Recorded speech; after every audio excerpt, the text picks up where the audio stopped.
करीब 8 महीने के सागर मंथन के बाद विपक्षी गठबंधन के लिए पहली गुड न्यूज आई है।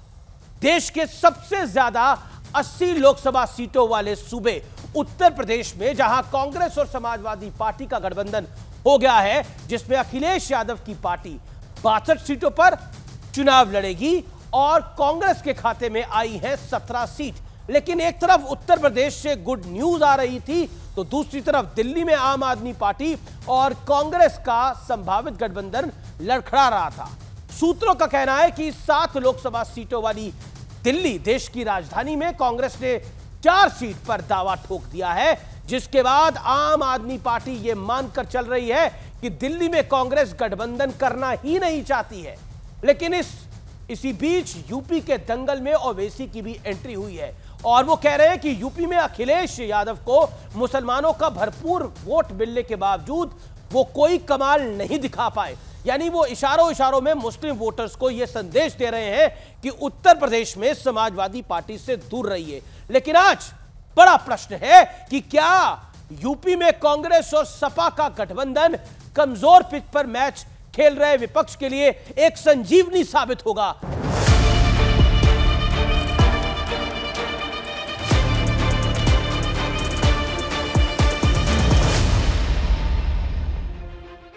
गठबंधन होगा, शीट शेयरिंग को लेकर होगा। आपके सामने सब चीजें साफ हो जाएंगी बहुत जल्दी। अंत भला तो सब भला। कि उत्तर प्रदेश में आपसी समन्वय से, चर्चा से यह निर्णय लिया गया है कि भारतीय राष्ट्रीय कांग्रेस यहां पर उत्तर प्रदेश में 17 सीटों पर चुनाव लड़ेगी।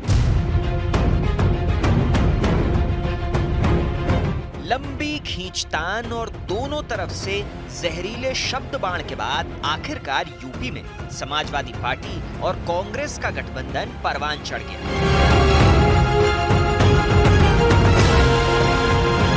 लेकिन जिसे अखिलेश यादव अंत के तौर पर देख रहे हैं, वो असल में अभी सिर्फ शुरुआत है।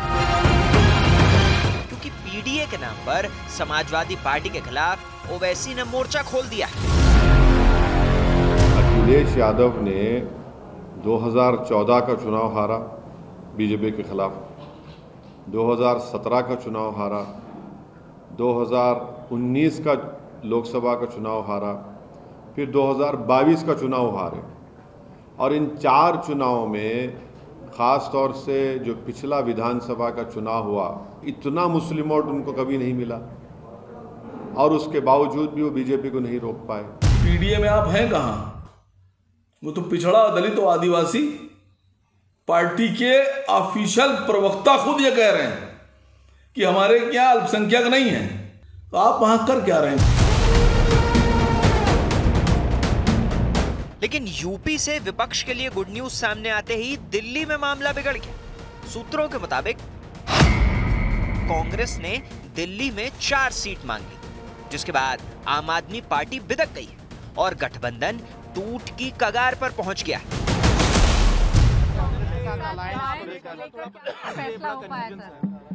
देखिए अगले 1-2 दिन में क्या होगा। वैसे यूपी में 2019 का रिजल्ट देखें तो कांग्रेस मात्र 1 सीट जीत पाई थी, जबकि एसपी और बीएसपी गठबंधन के बावजूद समाजवादी पार्टी सिर्फ 5 सीटें जीती थी। लेकिन आज सबसे बड़ा सवाल है कि क्या यूपी में सपा कांग्रेस का अलायंस विपक्ष के लिए सियासी संजीवनी साबित होगा? तो क्या बनेगी अपनी बात, विपक्ष कह रहा है। और बड़े दिनों बाद एक अच्छी खबर विपक्ष के खेमे से आई है। 2 लड़कों की जोड़ी एक बार फिर क्या कमाल दिखा पाएगी। लेकिन पिछली बार एक साथ आए थे तो कमाल नहीं दिखा पाए थे, और एक बार पहले भी 2 लड़कों की जोड़ी कमाल करने के लिए आई थी, लेकिन पॉलिटिकल धमाल हो गया था। यानी कांग्रेस और सपा की ऐतिहासिक हार हो गई थी उत्तर प्रदेश में, और जब से बीजेपी तब आई अब तक रही। तो 2 लड़कों की जोड़ी के सियासी दमखम का विश्लेषण निकला आज देख लेते हैं, क्योंकि दम पहले भी निकल चुका है। 2019 लोकसभा चुनाव, कुल सीट 80, सपा बसपा तब सबसे मजबूत गठबंधन कहा गया। लेकिन रिजल्ट क्या आया? समाजवादी पार्टी की 5 seat 18% vote, Bahujan Samaj party की 10 सीट 19.43% वोट, यानी 19% से वोट ज्यादा, कांग्रेस की 1 सीट 6% से ज्यादा वोट। तो कुल मिलाकर आप देख सकते हैं कि ये दोनों जब साथ आए, यानी बुआ और अखिलेश जी, क्योंकि अखिलेश जी बुआ कहते हैं मायावती जी को, तो दोनों जब मायावती और अखिलेश साथ में आए, उसका उस दम के साथ भी वो बीजेपी का पॉलिटिकल दम नहीं निकाल पाए। लेकिन अब ये और सपा, यानी कांग्रेस और सपा साथ में आएंगी तो कितना दम निकाल पाएंगे, ये बात करेंगे। 2017 उत्तर प्रदेश चुनाव, पहली बार जब दो लड़कों की ये जो जोड़ी थी ये साथ आई थी, 47 सीट मिली थी समाजवादी पार्टी को, 21% वोट था, और कांग्रेस को मिली थी 7 सीट, इनका 6% वोट था। कांग्रेस का वोट शेयर उत्तर प्रदेश में लगभग 5, 6, 6.5 के आसपास रहता है, यानी तब ये साथ में आए थे। और रिजल्ट ये हुआ था कि एक बड़ी हार हुई थी, ऐतिहासिक हार हुई थी, और भारतीय जनता पार्टी की ऐतिहासिक जीत हुई थी। मुझे आज भी याद है, गृह मंत्री अमित शाह तब बीजेपी के प्रेसिडेंट थे, बनारस में मैं इंटरव्यू कर रहा था, मार्च का महीना था, 7वें राउंड से पहले 6ठे राउंड के बाद वो इंटरव्यू था, और अमित शाह ने बोला था कि हम अपनी गिनती 250 सीटों से शुरू करेंगे, और ये इंटरव्यू में कोट किया था, और शायद यही हुआ। बीजेपी 300 पार, ऐतिहासिक मैंडेट मिला भारतीय जनता पार्टी को। लेकिन आंकड़ों का निचोड़ आपके सामने लाना जरूरी है। 2014 के बाद उत्तर प्रदेश में विपक्ष का हर गठबंधन फेल हुआ है, यानी नरेंद्र मोदी नाम की सुनामी। नरेंद्र मोदी ने जाति को काटा है उत्तर प्रदेश के अंदर, और साथ ही साथ जो क्षेत्रवाद होता है, साथ ही साथ जो जातिवाद होता है, उसको धराशायी कर दिया है। 2014 के बाद तमाम गठबंधन फेल हुए हैं, लेकिन आज का बड़ा प्रश्न यह है, यूपी में गठबंधन वाला फ्लॉप फॉर्मूला क्या 2024 में कमाल दिखा पाएगा? आज ये बड़ा प्रश्न है, क्योंकि इस गठबंधन को लेकर बड़े बाजे गाजे के साथ स्वागत हो रहा है, और कहा जा रहा है कि अब राहुल और अखिलेश आएंगे और मोदी को उखाड़ ले जाएंगे, यानी पॉलिटिकली। ये जोड़ी तो पहले भी बन चुकी है, लेकिन तब तो दमखम तो तब भी दिखाया था, लेकिन पॉलिटिकल दम निकल गया था। तो इस बार उम्मीद क्यों है? देखिए अमीश जी, यूपी की जनता कर रही है बंधन, हो गया शक्तिशाली गठबंधन, मजबूत है पहले से अखिलेश, साथ में अब आ गई कांग्रेस। जनता ने अब की किया विचार, जो कहते थे 400 पार, अब की बार उनकी तय है हार। अब कौन बात के डर बा, जब यूपी के लड़कन संग बा, अंत भला तो सब भला। अब सुधांशु जी से पूछिए कि ये तो रोज चिल्लाते रहते थे, कहां गठबंधन है, कहां गठबंधन है, पता क्यों चिल्लाते थे? ये तो सोचते थे ना हो पाए, किसी तरह से कुछ गड़बड़ हो जाए, क्योंकि ये तो लगातार लोगों को तोड़ने में लगे थे, कभी जाके महाराष्ट्र में, कभी बिहार में, कभी पंजाब में, भागे घूम रहे हैं, तोड़ कहीं से लाएं, किसी तरह से कुछ लेके आए, क्योंकि इनको डर सता रहा है, क्योंकि इनकी हार तय है, क्योंकि जनता के मुद्दों पे चर्चा नहीं करते। ये नेता को तो तोड़ सकते हैं, जनता को कैसे तोड़ेंगे? इसलिए जनता बंधन कर रही है। अभी तो आपने भी नेता को जोड़ा है, अभी आपने भी तो पॉलिटिकल पार्टी और नेता को ही जोड़ा है आपने। जनता को तो पता लगेगा कितनी जनता जुड़ेगी। मैंने एक विश्लेषण बताया, और मैं चाहता हूं उसके ऊपर आप 30 सेकंड से उस पर विचार करें और इत्मीनान से सवाल को सुने। सवाल यह है कि सपा बसपा का गठबंधन अचूक गठबंधन था। उस गठबंधन का मैं वोट शेयर की बात करूं तो नियरली 40%। वो गठबंधन बीजेपी को 64 सीटें लाने से नहीं रोक पाया। कांग्रेस का जो वोट शेयर है वो अमूमन 5-6%, 6.5% रहता है ऑन अ हायर साइड। आपका वोट शेयर 20, 21, 18 इसके इर्द गिर्द रहता है। तो क्या आपको लगता है कि पॉलिटिकली आप जो बात केमिस्ट्री की कर रहे हैं वो इक्वेशन में दिखाई देगी? कहीं हवा के बतौले तो नहीं है, बातों के बताशे तो नहीं है? देखिए ये भारतीय जनता पार्टी ऐसा सोच सकती, कोई बुराई नहीं है। मुंगेरी लाल के हसीन सपने देखती रहती है, 400 पार नहीं होंगे उनके, अब की 150 पार, क्योंकि उत्तर प्रदेश में 2022 में चुनाव हुआ था अभी, और समाजवादी पार्टी 36% वोट लेके आई थी, और 121 सीटें थी हमारे जो साथियों के मिला के। आज भी हमारे पास 111 सीटें हैं। लेकिन जिन गठबंधन के साथ हम लड़े थे वो अलग लड़े, अब उनकी कितनी सीटें आई हमें बताने की जरूरत नहीं है। तो समाजवादी पार्टी कितनी मजबूत दिन पे दिन होती जा रही है, इसका अंदाजा आप लगा सकते हैं। अब 2022 के बाद पहले अब देखो, अभी एक घोसी का उपचुनाव हुआ, समाजवादी पार्टी जीती वहां पे कम से कम 45,000 वोट से, और सुधांशु जी की पार्टी तो धरातल में चली गई, वहां पे खोजे नहीं मिली। जो समाजवादी पार्टी के कैंडिडेट तोड़ के ले गए थे उसकी जमानत ही किसी तरह से बची है, उनको ही पता बहुत होगा। बड़ी खबर, बहुत बड़ी खबर सूत्रों के हवाले से खबर है, अखिलेश यादव और प्रियंका गांधी वाड्रा ने आपस में बातचीत करके इस गठबंधन को बनाया है। यह बहुत बड़ी खबर है। प्रियंका गांधी वाड्रा और अखिलेश यादव की फाइनल राउंड में बातचीत हुई और उसके बाद गठबंधन बना है। और कांग्रेस के नेताओं का कहना है कि इस बार बनारस से कांग्रेस का कैंडिडेट ही होगा और इस पर सपा भी राजी हो गई है। सुधांशु जी, आप इंकार करते रहे लेकिन यहां पॉलिटिकल इकरार हो गया, बताइए। और दो लड़कों की जोड़ी अब सामने है आपके मैदान के अंदर, और इस बार अनुराग जी कह रहे हैं कि बीजेपी नहीं कर पाएगी 150 पार देश में, और यूपी में तो कहते हैं 10-15 आ जाए तो मुश्किल है।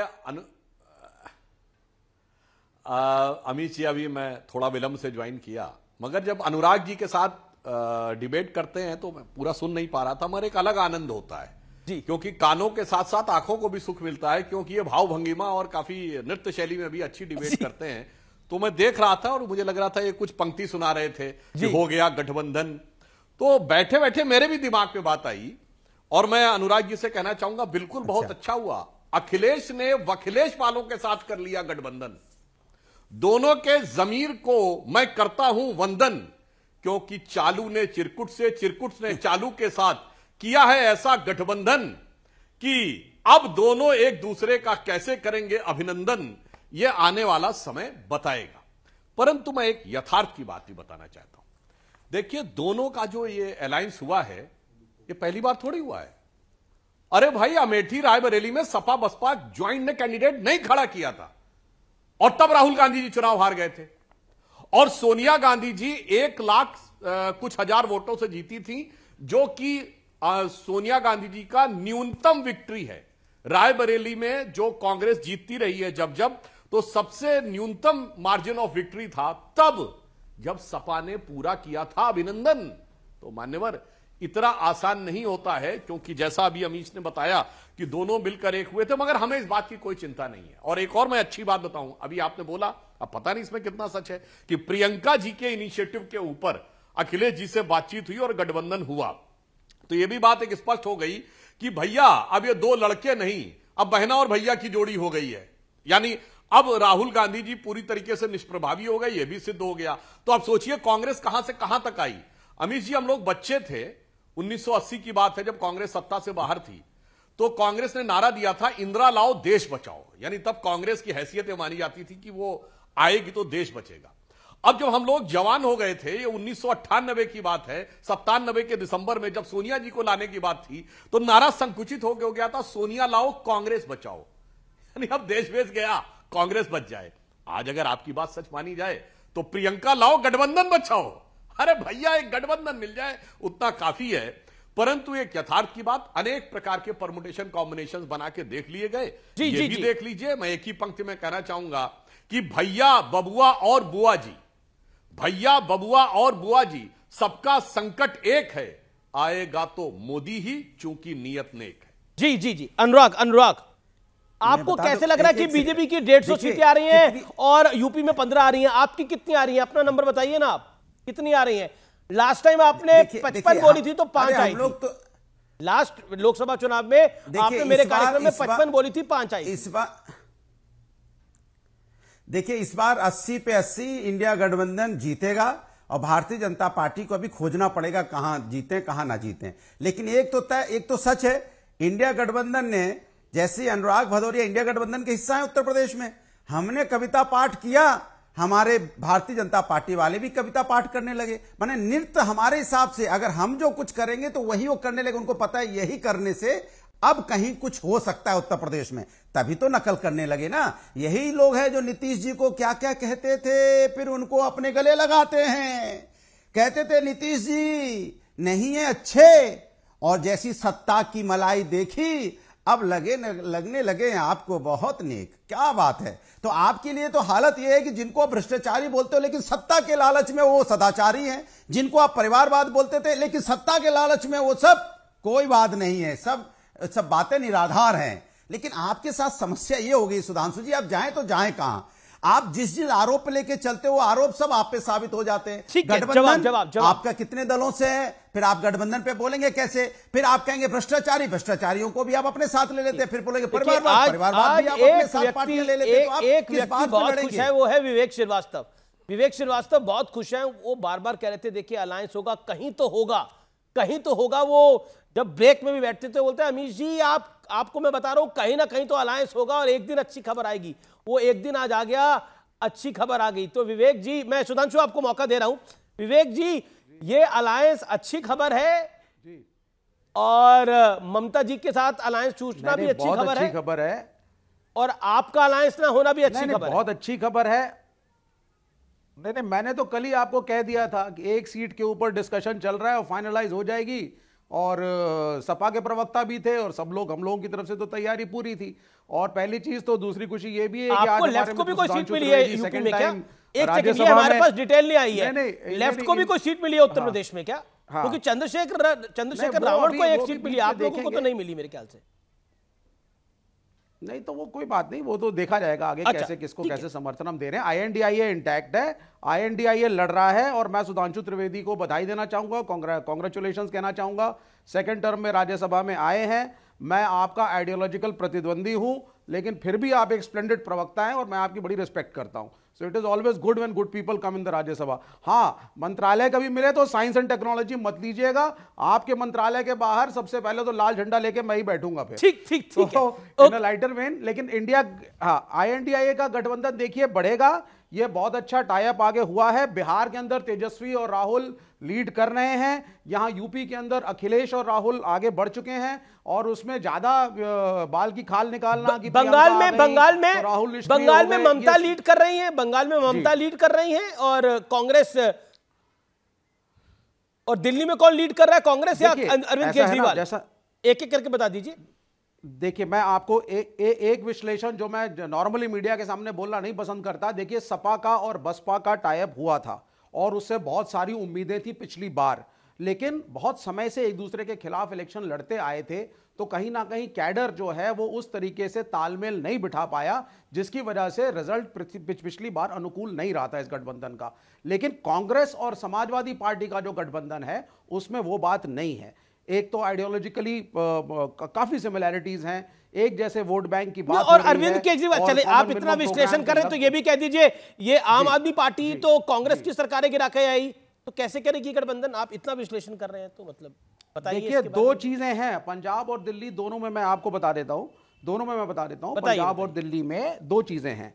एक होता है नेतृत्व का जुड़ना, कि साहब शीर्ष नेतृत्व ने आम आदमी पार्टी का और कांग्रेस ने टाई अप किया, और एक होता है ग्राउंड लेवल पे उन पार्टियों के कार्यकर्ता भी क्या एक दूसरे के साथ एक तालमेल बिठाने में तैयार हैं, नहीं है, क्या इक्वेशन है किस कॉन्स्टिट्यूएंसी में।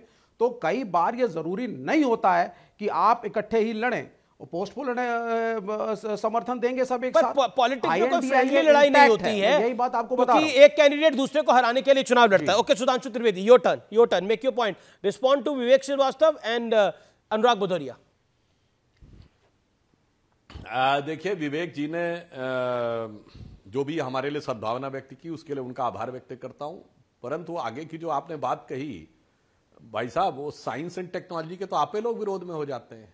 अब कहते हैं ना खुदाई होनी चाहिए, ना रडार मैपिंग होनी चाहिए, और ना ही किसी भी चीज का आर्कियोलॉजिकल एक्सकेवेशन होना चाहिए। तो एविडेंस बेस्ड चीजों के अचानक आप मिनिस्ट्री ऑफ कल्चर में ज्यादा सूट करेंगे। विषय पे आते हैं। अरे जनाब, वो आपने अपने टर्न पे बात करिए, वो विषय को छोड़िए। अभी तो आप अपने एक सांसद लाने का प्रयास करिए। देखिए, इनकी व्यक्तिगत शुभकामना के लिए मैं इनका धन्यवाद देता हूं, परंतु फिलहाल कम्युनिस्ट पार्टी का एक भी लोकसभा में सांसद नहीं था। यह अभूतपूर्व घटना थी भारत के इतिहास की। तो इसलिए इस बार हम भी इनको आशा करते हैं कि हो सकता है इनके कुछ एक दो सांसद अवश्य चुन के आए, ताकि ये भी अपनी आवाज मुखरता के तमिलनाडु से थे, जो कि कई मुद्दों के ऊपर दाश थोड़ा अगेंस्ट चली जाती है, कोई बात नहीं, उसके बाद भी होगी। परंतु आज की इस पे आते हैं। देखिए, इन्होंने अभी एक बात कही तो मैं एक और विश्लेषण बताना चाहता हूं। सपा बसपा का गठबंधन होकर भी ट्रांसफॉर्म क्यों नहीं हुआ? आप ये बात देखिए, कारण क्या है कि सिर्फ ऊपर के लेवल पे पॉलिटिकल इक्वेशन से काम नहीं चलता है जब तक नीचे केमिस्ट्री ना हो। यही तो अब कह मैं रहे एक फैक्ट बताना चाहता हूं, यही तो कह रहे हैं। देखिए इसमें मैं उसी विवेक ने यही कहा, लेकिन क्या आपको लगता है ये अलायंस आपको कड़ी टक्कर दे सकता है? मैं इस बात पर आऊंगा, लेकिन असीम वकार को भी कुछ कहना है, राजेश जी को भी कहना है। एक सेकंड, मैं आपके पास आ रहा हूं सुधांशु। राजेश गुप्ता वेट कर रहे हैं। राजेश गुप्ता, आम आदमी पार्टी के पे तो खबर यही है कि अलायंस फिलहाल तो दिल्ली में नहीं हो रहा है, और सूत्रों के हवाले से यह खबर है कि अलायंस में कांग्रेस ने 4 सीटें मांगी है, इसलिए अलायंस नहीं होने जा रहा। अगर कुछ और जानकारी है तो दीजिए। नहीं अमीश भाई, मुझे नहीं पता आपके सूत्र क्या है। जहां तक आम आदमी पार्टी का सवाल है तो मैं आपको बता दूं कि हम पूरे ताकत के साथ में, अलायंस के साथ में खड़े हुए हैं। और दिल्ली में जो अभी तक बात आप सुनते आ रहे थे, जो आपने ऑफिशियल बातें सुनी आम आदमी पार्टी की तरफ से, वही है। तो ये तो है बात नंबर 1। ऑफिशियल बात है, ऑफिशियल बात है कि 6 कैंडिडेट, आपने बोला कि हम 6 आम आदमी पार्टी लड़ेगी, 1 पर हम वेट कर रहे हैं 1 सीट के लेकर, यही बात बोली। अगर कुछ इसके अलावा बोला तो मुझे बताइए आप। बिल्कुल, हमने ऑफिशियली यही कहा। और जो कांग्रेस के जो लोग पहले कहते थे वो 4-3 के ऊपर बात करते थे, तो अभी उसके ऊपर बैठ के बातें होंगी। लेकिन यह है कि अलायंस पॉजिटिव है। अब वो क्या बैठता है 4-3, 3-4-6, पंजाब में पॉजिटिव नहीं है ना, पंजाब में तो अलायंस नहीं होगा, पूरी तरीके से पॉजिटिव है। तो पंजाब में खिलाफ लड़ेंगे, दिल्ली में साथ लड़ सकते हैं। सुनिए, पिछली बार भी मैंने ये तो होता है, ये तो ये कोई बहुत बड़ी बात नहीं है, ऐसी बहुत सारी जगह पे होता है। अब जेडीयू कहीं किसी पे साथ में लड़ती है, कभी बीजेपी के खिलाफ लड़ती है कई स्टेट्स के अंदर। प्राइम पार्टी नहीं है ना वो वहां पर। कांग्रेस की सत्ता से छीनकर आपने पंजाब में सरकार बनाई है, दिल्ली में कांग्रेस की सरकार को हटा के आपने सरकार बनाई है, तो प्राइम पार्टी है वो। सुनिए, मेरी बात समझिए कि मैंने पहले भी कहा है कि पंजाब के अंदर भाजपा का कोई वजूद नहीं है। वहां पर हम किसके खिलाफ लड़े? मतलब भाजपा तो है नहीं ना, तो किसके खिलाफ लड़े? तो हमें तो जो लड़ना है वो किसके खिलाफ लड़ना है भाई? कांग्रेस के खिलाफ में लड़ना है। लेकिन दिल्ली के अंदर भाजपा अपनी एक पार्टी है और यहाँ पे कांग्रेस के साथ में थोड़ी दिक्कतें हैं, तो यहाँ पे मिलकर लड़ेंगे तो भाजपा के साथ में लड़ा जा सकता है। बड़ी साफ सुथरी सी ये बात है। दूसरी बात, जो आपने बार बार आप अलायंस की कहते हैं, तो अलायंस सीट के हिसाब से, क्षेत्र के हिसाब से, स्टेट के हिसाब से होता है। ऐसा नहीं है कि सब जगह ही कर लिया जाए, करा जा सकता है। लेकिन फिलहाल आम आदमी पार्टी या कांग्रेस दोनों को इसकी जरूरत नहीं दिखाई दे रही, और आम कार्यकर्ता और पार्टी के जो पदाधिकारी है वो भी ऐसा सोचते हैं। लेकिन अभी एक तो आप मुझे बहुत लेट लेते हैं, हमेशा बैठा तो टाइम पे लेते हैं, लेकिन मैंने कल भी कहा था कि भाई आपके सम्मान में हम बैठे रहते हैं। देखिए, अभी सपा का गठबंधन हुआ, आपने बात करी। सुधांशु जी को मैं भी शुभकामनाएं दे देता हूं कि भाई वो दूसरी बार चुन के आए हैं, और मुझे उम्मीद है कि वो भी कुछ शुभकामनाएं हमें जल्दी जल्दी देंगे, हमारी पार्टी को शुभकामनाएं जो जल्दी जल्दी देंगे।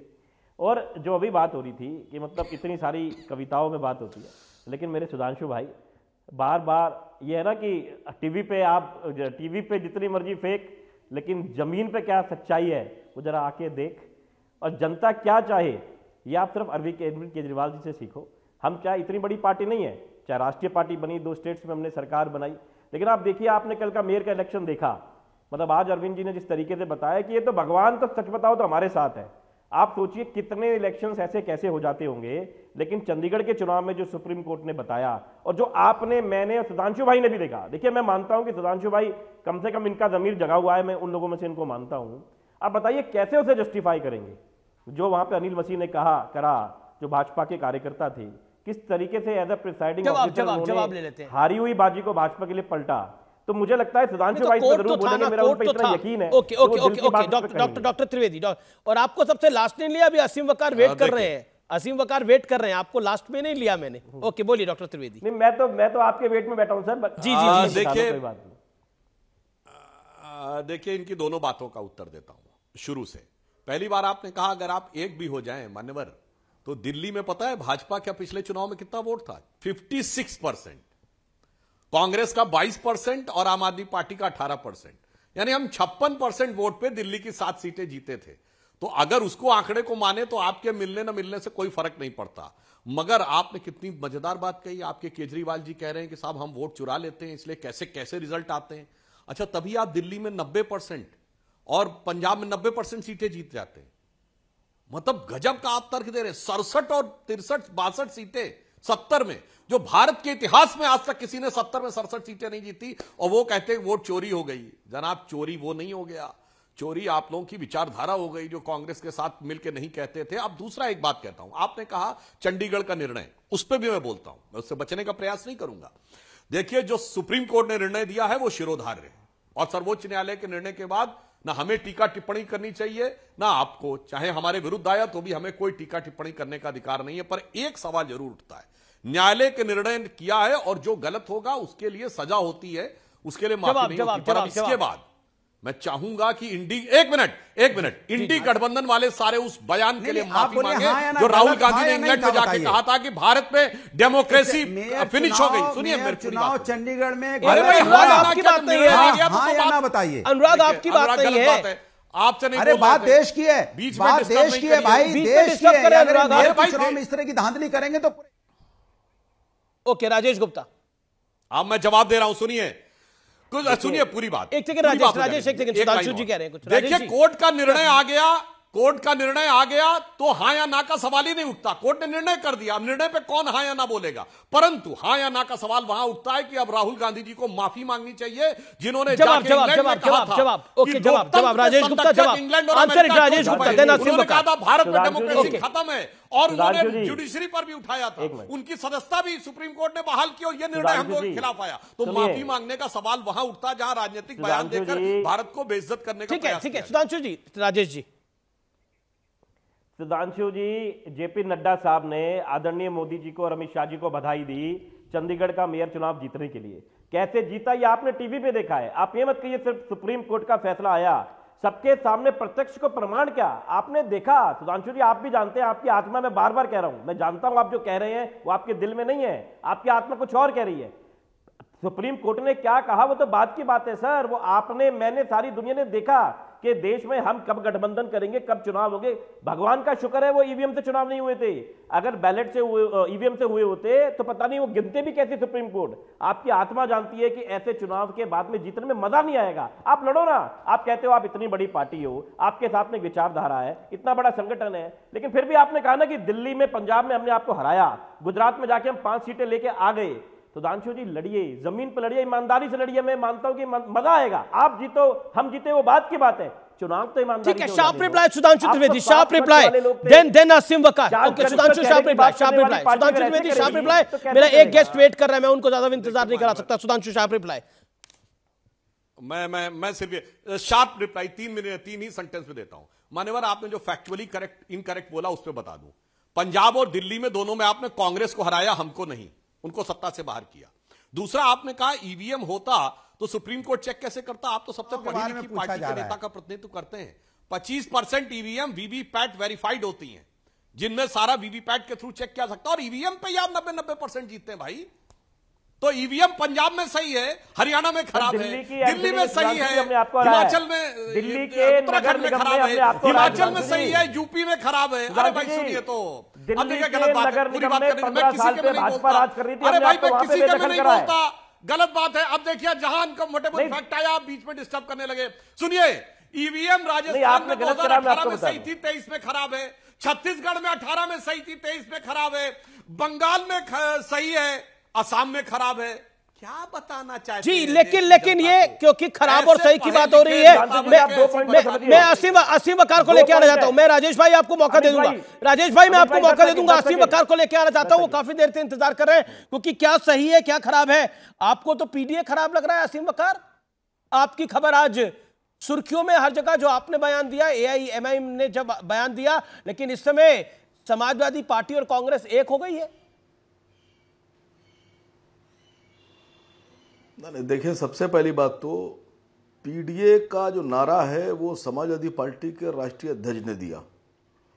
जनाब अखिलेश यादव जी पीडीए कहते थे, पिछड़ा दलित अल्पसंख्यक। पूरा देश जो उनको सुनता था वो कहता था पीडीए का मतलब पिछड़ा दलित अल्पसंख्यक। लेकिन समाजवादी पार्टी के एक ऑफिशियली प्रवक्ता ने यह कहा कि पीडीए का मतलब पिछड़ा दलित आदिवासी, अल्पसंख्यक नहीं है उसमें। तो ये मेरा नारा कैसे हो गया, मेरी तकलीफ कैसे हो गई? ये तो अखिलेश जी को जवाब देना चाहिए कि अल्पसंख्यक कहाँ हैं, और अगर अल्पसंख्यक पीडीए में नहीं है तो मुसलमान कर क्या रहे हैं वहां समाजवादी पार्टी में, सवाल क्यों नहीं पूछ रहे? मुझ पर इल्जाम मत लगाइए। गठबंधन हो गया, बहुत बहुत बधाई, लेकिन अमीश जी, एक थोड़ी सी जनरल सी बात करूं, बड़ी देर में आपने वक्त दिया। बिरयानी सबने देखी पक्की हुई, बिरयानी गोश्त, चावल और चावल पे छिड़का हुआ थोड़ा सा रंग, दिखने में तो बिरयानी लगती है, लेकिन जब तक उसमें मसाले ना हो तब तक वो बिरयानी खाने लायक नहीं होती है। तो कहना क्या चाह रहे हैं आप? तो ये जो बिरयानी आप देख रहे हैं, जो गठबंधन देख रहे हैं, ये खाली गोश्त और चावल है, अभी इसमें मसाले नहीं है। तो अगर आप चाहते हैं मसाला खाने लायक हो, गठबंधन वोट देने लायक हो, तो मसाला एआईएमआईएम पेश करेगी। नहीं सर, देखिए आप, फिर मैंने आपसे कहा कि जब तक के मसाला और नमक उसमें नहीं होगा, समझे आप, ये देखिए जी, तब तक खाने लायक नहीं होगी। अभी अनुराग जी तो समझिए, बिरयानी देखना, दिखने में अनुराग जी के मुंह में पानी आ गया है, देखने में गठबंधन जैसा है। अनुराग जी के मुंह में पानी आ गया, लेकिन सुधांशु कुछ कहना चाह रहे हैं असीम वकार की बात के ऊपर, मुस्कुराते हुए सुधांशु। नहीं सर मेरी बात तो पूरी हो जाने दीजिए। एक मिनट सुधांशु, कुछ आप ही को कह रहे हैं, 22 मिनट के बाद अगर आप मुझे 1 मिनट भी पूरा नहीं देंगे तो फायदा क्या मेरे बैठने से? आप बोलिए असीम वकार, बोलिए जी। हाँ, नहीं देखिए, सुधांशु भाई को तो बहुत बहुत बधाई कि दोबारा राज्यसभा बन गए, और मेरी तमन्ना यह है कि अगली बार चुनाव लड़के लोकसभा में भी जाएं और कैबिनेट मंत्री बने। और एक सिफारिश करूंगा कि जब बन जाइएगा तो मुसलमानों का भी काम कर दिया कीजिए। मुसलमान अगर कोई काम कहें जायज तो उसे कर दिया कीजिए सर। खैर छोड़िए, वो तो मेरी बधाई ले लीजिएगा। देखिए, चुनाव में हम सब जा रहे हैं, 2024 के चुनाव में 1.25 महीना बचा है। लोकसभा चुनाव में जब तक के सांसद जीत कर नहीं आएंगे तब तक सरकार नहीं बन सकती। अब यह जिम्मेदारी अपोजिशन की है कि वो सबसे ज्यादा सांसद जीतेंगे कैसे। ये तो खाली मुसलमानों की लड़ाई हो रही है। कांग्रेस और सपा आपस में इसलिए लड़ रहे हैं कि मुसलमान तुम्हारे साथ ना चला जाए, मुसलमान तुम्हारे साथ ना चला जाए। ये तो इस बात की लड़ाई हो रही है। ठीक है, मैं समाजवादी पार्टी, मैं आपसे अमीश भाई एक बात कहना चाहता हूं। जी, बहुत बड़ी खबर है। राहुल गांधी ने कल एक बयान दिया था, और राहुल गांधी के बयान के बाद भारी विवाद आया है। ऐश्वर्या राय बच्चन पर बयान दिया था, अमिताभ बच्चन पर बयान दिया था, मीडिया वाले डांस दिखाते हैं, ये कहा था। ऐश्वर्या राय का डांस दिखाते हैं, ये कहा था। अमिताभ बच्चन का भी जिक्र किया था, गरीबों के बारे में बात नहीं करते, ये कहा था। अब आप सोचिए, मीडिया वाले, हमने कब ऐश्वर्या राय का डांस दिखाया भाई? मतलब सोचने की बात है। मुझे नहीं लगता हाल फिलहाल में ऐश्वर्या राय ने कोई इंटरव्यू भी दिया है। सोचिए, ये इस तरह का बयान। लेकिन कौशल किशोर जो कि केंद्रीय मंत्री, उन्होंने बोला विक्षिप्त मानसिकता के हैं राहुल गांधी। बयान पर भड़की भारतीय जनता पार्टी का बहुत खराब बयान है। इससे पहले बनारस में भी, काशी के लोगों के लिए भी, उत्तर प्रदेश के युवाओं के लेकर भी एक विवादित टिप्पणी कर चुके हैं राहुल गांधी। लेकिन ऐश्वर्या राय और अमिताभ बच्चन वाले बयान पर बीजेपी काफी भड़क गई है। मैं रुक करता हूं, मेरे साथ सुधांशु त्रिवेदी है, मेरे साथ इस चर्चा के अंदर असीम वकार है, मेरे साथ राजेश गुप्ता है, विवेक है, अनुराग भदौरिया है। अनुराग भदौरिया, आपको मैं मौका देता हूं, जो बातें कही अभी असीम वकार ने, उनको आप क्या कहना चाहते हैं? और आपको लगता है ऐश्वर्या राय बच्चन, क्योंकि जया बच्चन आपकी राज्यसभा सांसद भी हैं, राज्यसभा सांसद भी हैं, क्या आपको लगता है कि इस तरह का बयान जायज है? राहुल गांधी का गठबंधन आज ही हुआ है आपका, क्या कहते हैं? 1 second Aseem Waqar, I will come to you. Aseem ji, I will come back. देखिए, जहां तक पीडीए का सवाल है, तो सभी जानते हैं पिछड़ा, दलित, अल्पसंख्यक, जो पिछड़े अगड़े हैं, आधी आबादी, आदिवासी, सब हमारे साथ हैं। यही हमारा फॉर्मूला है, सभी इसको जानते हैं। अच्छा, जो लोग इसको समझने की कोशिश नहीं करते और समझना नहीं चाहते, वो किनके साथ हैं ये सबको पता है। क्योंकि जो लोग विपक्ष के साथ नहीं हो सकते, जहां भारतीय जनता पार्टी जनता के साथ जिस तरह की अन्याय करती है, और वो जो विपक्ष के लोग विपक्ष के साथ ना खड़े होकर किसी विशेष, किसी दल के इनडायरेक्टली समर्थन में रहते हैं, तो हमें लगता है इसके बारे में हमें ज्यादा बात करने की जरूरत नहीं है। जहां तक सुधांशु जी की बात है, सुधांशु जी हैं परेशान, उनकी अब यूपी में रहा नहीं है आसान। गठबंधन की जीत सुनिश्चित है सुधांशु जी, सुन लीजिएगा, और इनकी हार निश्चित है। नहीं, हार से सुधांशु जी थोड़ा परेशान है। नहीं, हार, एक सेकंड, आपने असीम वकार पर टिप्पणी करी, लेकिन उस पर वो जवाब देंगे। लेकिन ऐश्वर्या राय बच्चन के बयान से अब राहुल गांधी की सहमत है, हाँ या ना बोलिए एक लाइन में। ऐश्वर्या राय बच्चन पर जो बयान दिया राहुल गांधी ने, हाँ या ना? सुन तो लीजिए, देखिए उन्होंने किस कंटेस्ट में ये बात कही है अरे किसी भी कंटेस्ट में कही हो बात, जब तक हम पूरी बात सुन नहीं लेंगे। नहीं, अब वो कहते हैं मीडिया वाले ऐश्वर्या राय बच्चन का डांस दिखाते हैं हमारे चैनल में या किसी और चैनल में। ऐश्वर्या राय बच्चन का डांस आपने लास्ट कब देखा बताइए आप मुझे। हम वो वीडियो, मेरी बात उसमें तो आप ज्यादा दिखते हैं, जब तक ऐश्वर्या राय बच्चन और अमिताभ बच्चन से ज्यादा तो आप दिखते हैं चैनल पर। देखिए मेरी बात तो सुनिए, जब तक हम वो वीडियो नहीं देख लेंगे, नहीं सुन लेंगे, मैं उस पर कोई कमेंट नहीं करूंगा, क्योंकि अभी तक मैंने ना देखा है ना सुना है। और जब मैं देख लूंगा, सुन लूंगा, तो अपनी बात जरूर रखूंगा, क्योंकि हम भारतीय जनता पार्टी की तरह नहीं है जो महिला सम्मान पे बुना बोले। आते हैं आप भी उत्तर प्रदेश से आते हैं, सुधांशु जी भी उत्तर प्रदेश से आते हैं, सांसद भी हैं वो तो वहां के। ऐश्वर्या राय बच्चन पर जो बयान दिया है राहुल गांधी ने, आप इतने चैनल्स पे जाते हैं, अधिकतर चैनल्स आप देखते होंगे, ऐश्वर्या राय बच्चन पर का डांस क्या किसी न्यूज चैनल पर आपने देखा है हाल फिलहाल के अंदर, बीते 5 साल के अंदर? बताइए। देखिए, मैं ऐश्वर्या राय बच्चन साहब का ऐश्वर्या राय बच्चन साहिबा का प्रवक्ता नहीं हूं, वो सुधांशु जी से पूछिएगा, वो उनकी पार्टी में है। मैं खाली इतना कहना चाह रहा था कि चंद्रशेखर जी को आजाद समाज पार्टी को 1 सीट दी गई। आपने कहा कि आसिम वकार किसी के लिए काम करते हैं। ओम प्रकाश राजभर आपके यहाँ आए, गठबंधन किया, आपने मुसलमानों के वोट उनको दिलाए, उन्होंने आपको धोखा दिया, यानी वो आपसे ज्यादा अक्लमंद थे, आपको उन्होंने धक्का मारा और चले गए बीजेपी में। आरएलडी को आप लाए, आपने टिकट दिए, मुसलमानों का वोट दिलाया, आपके कहने पर मुसलमानों ने वोट दिया और उसके बाद वो बीजेपी में चले गए। आप मुसलमानों से हाथ जोड़कर माफी मांगिए। आप गलत लोगों पे भरोसा करते हैं, आपको राजनीतिक समझ नहीं है, आप राजनीतिक तरीके से देख नहीं सकते हैं। आप सेकुलर वोटों को इन लोगों को दिलवाते हैं जो बीजेपी के लिए काम कर रहे हैं। आप हाथ जोड़कर नाक रगड़ के माफी मांगिए। बिरयानी की बात करते हो, कहां की बिरयानी खाते हो पता चल गया, आप किसकी बिरयानी खाते हो पता चल गया, किसका मसाला नमक ले रहे हो सब पता चल गया। इसलिए आपको बिरयानी और मसाला नमक याद आ रहा था। अब समझ में आया है कि मसाला कहां का है, नमक कहां का है, और कौन सा मसाला नमक आप मिला रहे हो अपनी बिरयानी में। अब समझ में आ गया। अगर चंद्रशेखर को सीट दी जा सकती है कि जो नमक आपको याद आ रहा था, तो नमक कहां का है ये समझ में आ गया है। अब प्रभु हमको बकसिए आप। असद वैसी से इतनी नफरत क्यों? क्योंकि मुसलमान नमक बहुत याद आ रहा था इतनी देर से। मुसलमान अगर अपने हक की बात करे, मैं समझ में, हम लोग की गारंटी है 2014 से आज तक नहीं गए बीजेपी में। पद से करोगे कि सत्ता पद से करोगे प्रभु? अगर वक्त पड़ जाएगा बीजेपी से करोगे कि हमसे करोगे? हम तो लड़ ही रहे हैं, पलट जाओगे। आप मेरे साथ मिलकर सत्ता के खिलाफ लड़िए ना, आप मेरे खिलाफ क्यों लड़ रहे हो प्रभु? आपका नमक पता चल गया ना, नमक मसाला कहां से मिल रहा है जो आप हमारे खिलाफ लड़ रहे हो। अनुराग की बात का जवाब, चूड़ी टाइट कर दी तो भाग गए।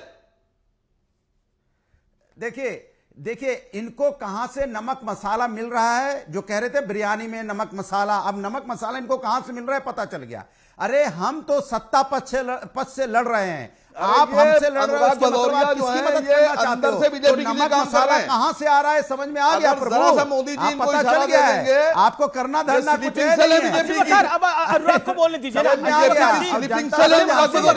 लेट अनुराग रिप्लाई। अनुराग अब अनुराग को 30 सेकंड दीजिए। अनुराग भदौरिया देखिए, नहीं क्यों रिप्लाई करने दे, मेरे बीच में बोल रहे थे ये। देखिए उनको मैंने रोका था, लेकिन अब वो नहीं बोलेंगे। कल अगर इशारा मिल जाए तो ये फौरन से अभी चले जाएंगे बीजेपी में, ये उस टाइप के आदमी है। ओके, अनुराग भदौरिया वो कह रहे हैं अभी आप बीजेपी में चले जाएंगे। अच्छा ठीक है, फैमिली बीजेपी में चले जाएंगे भाई। ठीक है, देखिए अरे ठीक है, यही तो बात है। अखिलेश जी पहचान नहीं पाए इनको, पता चल रहा है। ये 2016 की पैदाइश, राजनीति में 2016 की पैदाइश, ये हमको राजनीति समझाएगा। Personal comment. अब ये आप बदतमीजी वाली भाषा पे उतर आए। आप बताओ, ये इनका संस्कृति संस्कार, इनसे क्या बहस करो? नहीं, बदतमीजी से बहस करने तुमने से क्या शुरुआत की, फायदा? आदमी को बात करने की अकल नहीं, तुमने शुरुआत की बदतमीजी की।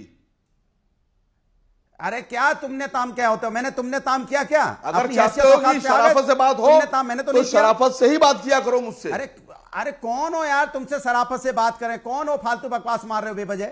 हमने क्या बोला आपको? कुछ किया? जबरदस्ती तुम ताम पे उतर आए? करो तुम, अगर गुंडागर्दी करो तो करो। क्या होता है? मैंने तो कुछ बोला क्या? टीवी पे बैठे गुंडागर्दी करोगे यहाँ? मुसलमानों को गाली बकोगे तुम? अगर मुसलमान अपने हक की बात करेगा तो तुम मुसलमानों को गाली बकोगे, कहोगे मुसलमान बीजेपी में? यहां से कहां से शर्म नहीं आती है? कहां आ गया यहाँ पे भाई? नहीं, मुसलमान उत्तर प्रदेश का बीजेपी में बजाय कि हिंदू मुसलमान कर रहे हो बीजेपी में उत्तर प्रदेश का मुसलमान। हमने कब बोला हम हिंदुस्तानी हैं, गर्व से कहते हैं हम हिंदुस्तानी हैं। तुम क्यों हिंदू मुसलमान कह रहे हो? बीजेपी में इसके मतलब आप अगर मुसलमान अपने हक की बात करेगा आप भारतीय जनता पार्टी के खिलाफ नहीं बोल पा रहे हो, भारतीय जनता पार्टी के खिलाफ एक शब्द नहीं बोल रहे हो, हमसे कह रहे हो तुम इतना बड़ा नेता हो भाई, और तुम इतना बड़ा नेता हो, ये व्यक्तिगत तुम मुसलमानों को बीजेपी में बता दोगे। तुमको दिक्कत हो सकती है पार्टी से किसी से व्यक्तिगत क्यों हमला करते हो? इतना बड़ा नेता हो गए, इसके मतलब आपकी नीयत अगर ठीक नहीं है। मुसलमान अपने हक की बात करेगा, विषय पे आते हैं, विषयांतर हो रहा है, मेरा निवेदन स्वीकार करें, विषयांतर हो रहा है, विषय पे आइए प्लीज। अरे फ्रस्ट्रेशन में घूम रहे हैं, इनको फ्रस्ट्रेशन हो गया है, इनको कहीं कुछ मिलना नहीं है, फ्रस्ट्रेशन में रहोगे पूरी जिंदगी, लाइन लगाए रहो यहाँ वहां पार्टी में, मिलना कहीं कुछ नहीं है। मैं फ्रस्ट्रेशन में घूम रहे हो, पूरी जिंदगी फ्रस्ट्रेशन। पॉलिटिकल डिबेट को रखिए, पर्सनल कमेंट्स मत रखिए। आप दोनों उत्तर प्रदेश से आते हैं, दोनों लखनऊ से आते हैं। मैं रुक करता हूं विवेक श्रीवास्तव। विवेक श्रीवास्तव, आप बहुत सारे चैनल्स पर आते हैं, माफ करिए सुधांशु जी और राजेश गुप्ता, आपको मैं इंतजार करा रहा हूं, लेकिन ये विषयांतर हो गया। ऐश्वर्या राय बच्चन और अमिताभ बच्चन के विषय में जो बात बोली गई, क्या वो सामान्य बात है जो राहुल गांधी ने बोली? अमिताभ बच्चन के लिए तू तड़क की बात डिटेल में बता देता हूं। नहीं, सुन लीजिए, 65,000 से ज्यादा एनसीआरबी का डेटा है crime against women in Uttar Pradesh. एक साल में बच्चन क्या कर रही है क्राइम अगेंस्ट वुमेन के अंदर? और नहीं, मैं उस ऐश्वर्या बच्चन का क्या काम है? 30 सेकंड में उस पे अमिताभ बच्चन के साथ तू तड़क की भाषा हुई है, मीडिया एक जर्नलिस्ट की लिंचिंग कर दी गई है वहां पर, और बोला मारो मत, तुम्हारा मालिक कौन है? क्या हो क्या रहा है ये? नहीं, हुआ है विवेक जी? कुछ नहीं हो रहा है, कुछ भी नहीं हो रहा है। सड़क पे जा रहे हैं राहुल गांधी और वहां शराब पी करके दंगाई घूम रहे हैं रातों रात। तो अगर राहुल गांधी कहते हैं कि वाराणसी में क्या हो रहा है, तो इसमें सनातन धर्म पे अटैक हो गया। आप संभाल नहीं पा रहे हैं उत्तर प्रदेश को, और अगर उन इश्यूज को रेस किया जा रहा है तो लोग कह रहे हैं साहब Rahul Sudhanshu Trivedi reply, Sudhanshu Trivedi reply, Sudhanshu Trivedi reply, Sudhanshu ji, Sudhanshu Trivedi reply. नहीं, दूसरा okay, you made your point, Sudhanshu Trivedi reply. जी देखिए, जो इन्होंने क्राइम अगेंस्ट वुमेन की बात कही, तो मैं विवेक जी को बता देना चाहता हूं, एनसीआरबी का डाटा पूरा देख के आया करिए। क्राइम अगेंस्ट वुमेन में कन्विक्शन रेट यूपी में 76% है, जो नेशनल एवरेज का डबल है।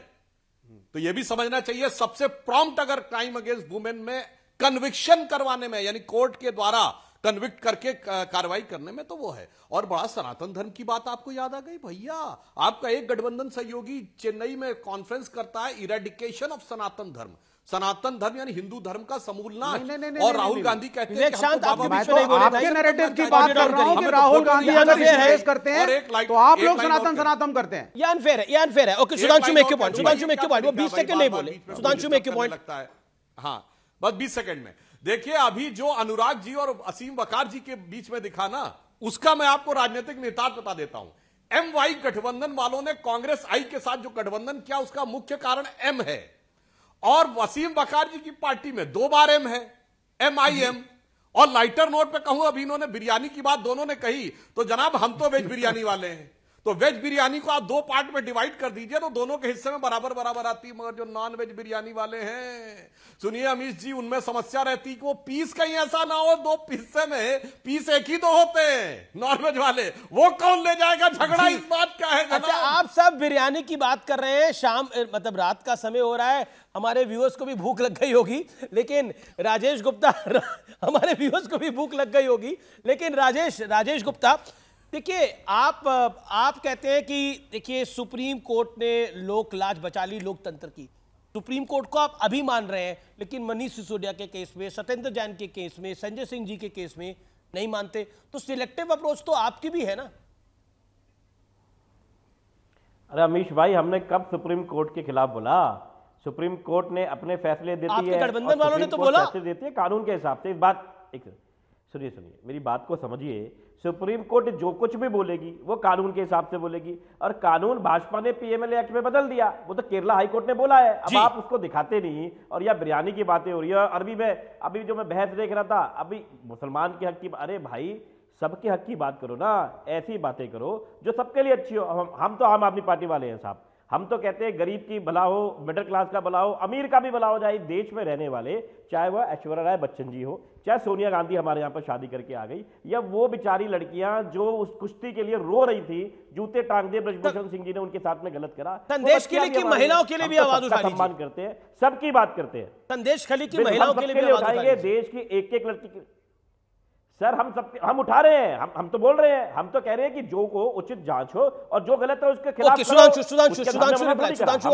बिल्कुल करना चाहिए। कहीं की भी हो करना चाहिए। हम हिंदू मुसलमान कोई हो, देश का नागरिक, हम उसका सम्मान करते हैं, उसको आगे बढ़ना चाहिए, उसके लिए हमारी पार्टी। संक्षेप में बोलता हूं, देखिए बगैर हिंदू मुसलमान के भेद के मोदी जी की सरकार ने जो काम किया है, मुसलमानों में 70% लोग हैं वो गरीब, जिनको किसी न किसी एक गरीब कल्याण योजना का लाभ जरूर मिला है। ये होता बिना भेदभाव के काम करना। और मगर ये भी बताना चाहता हूं कोर्ट पे, राजेश जी, ये मनीष सिसोदिया, संजय सिंह और सत्येंद्र जैन पर तो कोर्ट गलत है और यहां पे कोर्ट निर्णय आ गया तो सही है। ये जो अब मीठा मीठा गप और कड़वा कड़वा थू है, इसलिए। लेकिन अब बात क्योंकि संदेश खली की, आप तमाम लोगों का शुक्रिया। लेकिन सत्यो तथ्य में असी घची भटव राउस त पटनेव सान, आप में से ज्यादातर लोगों ने ना ये शब्द सुने होंगे, ना इनका मतलब आपको समझ आया होगा। आज जो मैं आपके साथ संवाद कर रहा हूं वो दिल से कर रहा हूं, लेकिन जिन लोगों ने कश्मीर का काला इतिहास देखा होगा, ये शब्द सुनकर उनकी रूह कांप गई होगी, आपकी भी कांप जाएगी। आप सोच रहे होंगे कि आखिर मैंने ऐसा क्या कह दिया। तो इस स्लोगन का अर्थ है हमें चाहिए हिंदू महिलाएं, लेकिन अपने मर्दों के बगैर। 1990 के दशक में भारत के कश्मीर में यह नारा आम था। और आप सोच रहे होंगे कि आज मैं इस नारे की बात क्यों कर रहा हूं, इसको याद क्यों दिलवा रहा हूं, इसका अर्थ और मतलब क्या है। तो अपना कलेजा मजबूत करके सुनिए। करीब 3 दशक बाद देश में एक बार फिर वैसे ही हालात हैं, वैसा ही माहौल है, वैसी ही स्थिति पैदा हो गई है। सिर्फ जगह बदलती है। तब कश्मीर था, आज पश्चिम बंगाल का संदेश खली है। आरोप है कि संदेश खली की महिलाओं के साथ क्रूरता की तमाम हदें पार हो गई हैं। संदेश खली की महिलाओं का आरोप है कि बीते कई सालों से उनके लिए हर दिन हर पल किसी नर्क से कतई कम नहीं था, क्योंकि टीएमसी नेता शाहजहां शेख और उसके गुंडे दिन हो या रात जब चाहे उनके सम्मान को रौंदते थे, उनके साथ रेप करते थे। बेबसी का आलम देखिए। इन औरतों के पति, पिता और भाइयों के सामने ये लोग जबरदस्ती इन्हें खींच ले जाते थे। इन गुंडों का आतंक इतना था कि ये घर घर जाकर पूछते थे कि किसके घर में सुंदर और कम उम्र की महिला है, यानी चिन्हित करके महिलाओं को उठाया जाता था। ये बेखौफ गुंडे यहां तक कहते थे कि सुंदर महिलाओं पर उनके पति से पहले हमारा हक है। इन असहाय महिलाओं को जब मर्जी होती थी तब उठाकर पार्टी ऑफिस या घर ले जाया जाता था, टीएमसी के ऑफिस, और उनके साथ कई कई घंटों तक हैवानियत, बलात्कार किया जाता था। लेकिन सालों तक इस हैवानियत के खिलाफ आवाज उठाने की किसी की जुर्रत नहीं हुई। लेकिन जब 5 जनवरी को करोड़ों रुपए के राशन घोटाले में ईडी ने टीएमसी नेता शाहजहां शेख के खिलाफ रेड की, तब इन महिलाओं ने भी पहली बार हिम्मत जुटाई और अपने साथ हुई दरिंदगी के खिलाफ आवाज उठा डाली। लेकिन इसके बाद जो हुआ वो इन महिलाओं के जख्म पर नमक छिड़कने से कम नहीं था, क्योंकि इन महिलाओं के बारे में कहा गया कि जो महिलाएं चेहरा छुपाकर बयान दे रही हैं वो बीजेपी के एजेंट हैं। इन महिलाओं की पीड़ा, दर्द और सच्चाई को जानने की जगह यहां तक कह दिया गया कि संदेश खली आरएसएस का गढ़ है और पूरे विवाद के पीछे बीजेपी वालों का हाथ है। ताज्जुब की बात यह है कि ये बातें किसी और ने नहीं कही, बल्कि खुद सूबे की महिला मुख्यमंत्री ममता बनर्जी जी ने कही। हालांकि जब सियासी बवाल मचा तो ममता ने कहा कि दोषियों के खिलाफ एक्शन होगा।